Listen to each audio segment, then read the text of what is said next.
Hey, what's up, champ? Can you see this? Can you read it? That's Slovenian. I'll tell you about this shirt in just a second, but this is your first time here.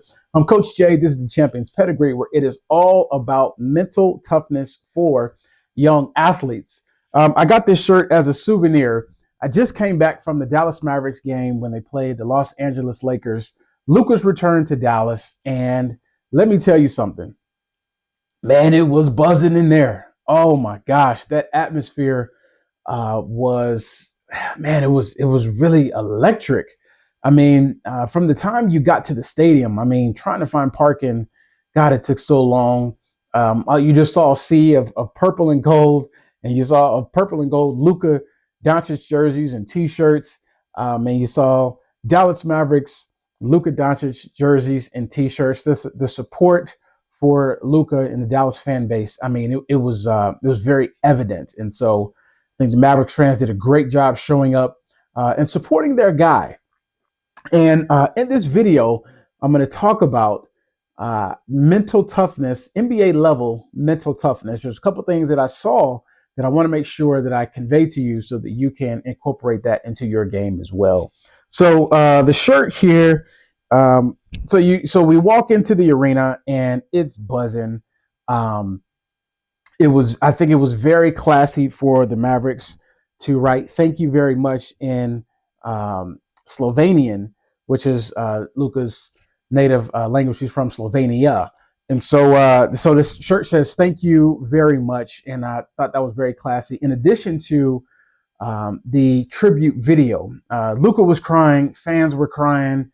It was just very emotional.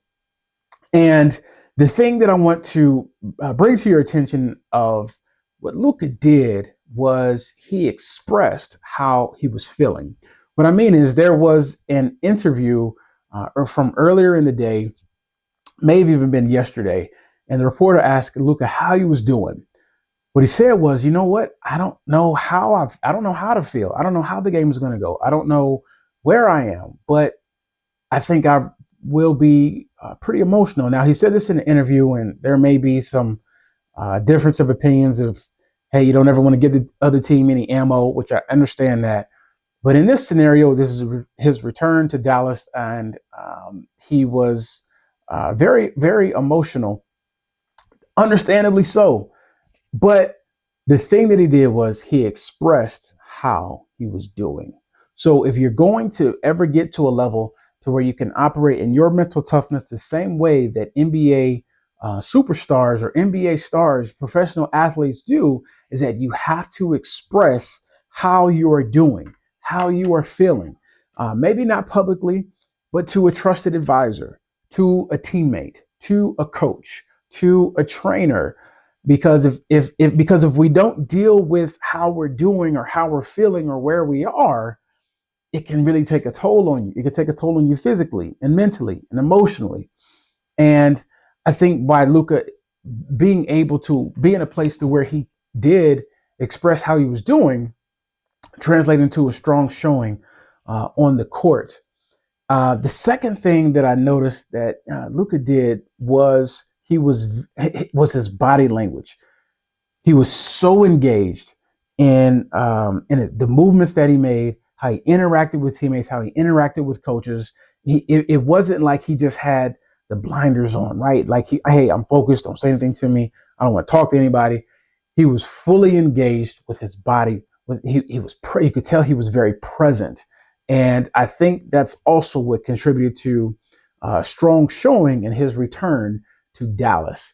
So the two things that I want to make sure that I call out in NBA level type of mental toughness is being dialed in with your body language. Even I believe that your body language ought to speak and ought to communicate just where you are inside, where you are internally, right? Because if we're in a bad place, if we're not in a great place internally, it's going to show in our body language. We may be, walking around, moping around, or walking with our head down, or just not making eye contact, not a very strong showing.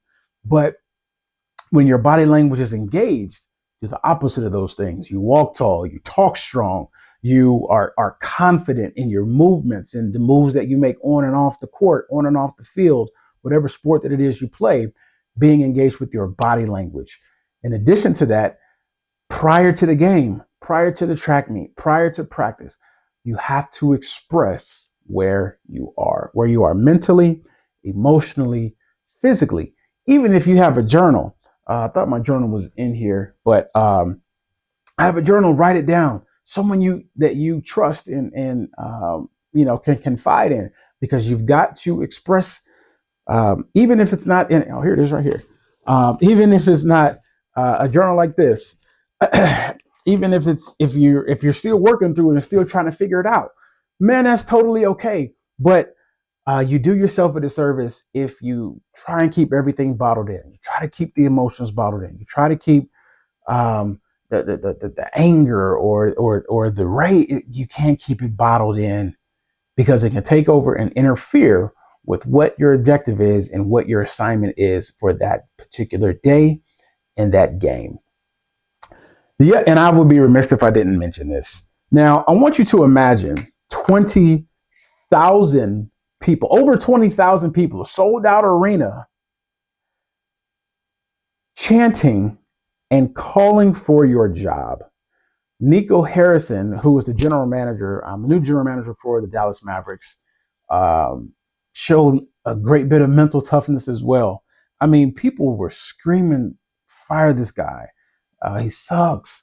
I mean, a lot of other things that I wouldn't say, and he came out. He wasn't just just in the owner's suite. He came out and talked to people, and being able to block out the noise, that's another form of mental toughness. And I'm going to go into just how to do that practically in another video. But I that's something that just NBA level type that we have to incorporate into our game, because the higher you go in your sport, the higher you go in your particular sport, the more criticism you are going to receive. That just comes with it. This was a big week for basketball. We had the women's final on Sunday. We had the men's college NCAA final on Monday. Great game, by the way. But just the noise of what University of Houston should have done, and the guy should have shot it. And I mean, the higher you go. So if you are in junior high now, if you get to when you get to high school, expect more talk. If you're in high school now and you go play overseas, or you go play D1, D2, D3, be comfortable ignoring criticism, ignoring feedback. You get to the pro level, I mean, you turn on the Sports Center the next day, and people are going to be talking about what you did or did not do and calling you out. And so to get to professional athlete level, NBA level, or NFL, I mean, it's not just NBA, it's any sport level of mental toughness, you've got to be able to block out the noise and continue doing what you are there to do. So until next time, I'm Coach Jay. The Champions Pedigree cannot wait to celebrate all of your success. Listen, I'm on a mission to help at least 10,000 athletes be able to expand in their capacity for mental toughness. So if that's you, you can reach out to me here on social media. I'll drop them in the description, and reach out to me. And I look forward to hearing from you. And until next time, I'll see you then. The other thing that I almost forgot to share was at the end of the game, the entire arena was chanting Luka's name. And what was so cool is that the bench, the entire Los Angeles Lakers bench was hyping the crowd up to celebrate Luka Doncic, to cheer him on. And I thought that was so cool. And LeBron James was leading the charge. Man, I thought that was just so nicely done and a great gesture. Man, being a great teammate is, man, it's so unmatched. So I did not want to leave that part out. I thought it was super, not influential, but I thought it was just super meaningful, and it was really great to witness.